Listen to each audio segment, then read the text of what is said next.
ಕೈ ಮೇಲೆ ಸರ್ಕಲ್ ಕೈ ಬರೋದು ಅಗಲಾಗಿದೆ ನೋಡಕ್ಕ. ಇನ್ನೇ ಈ ಕಡೆ ಬಾ, ಎಲ್ಲೇ ಮನಸ್ಸು ಇಟ್ಕೋಬೇಡ. ಕೈ ಬರೋದು ಹಿಂಗಾಗಬಾರ್ದು, ಹಿಂಗೆ ಇರಬೇಕು. ಕೈ ಮೇಲಿಂದ ಸರ್ಕಲ್ ಬರಲಿ. ಎಷ್ಟಾಯ್ತು ಸರ್ಕಲ್?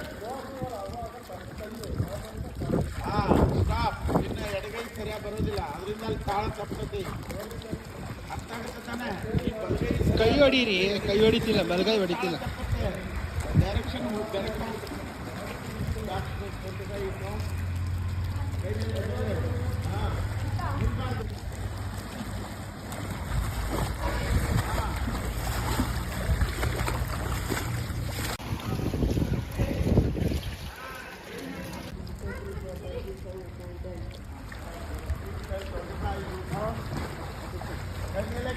ಕೈ ಮೇಲೆ ಸರ್ಕಲ್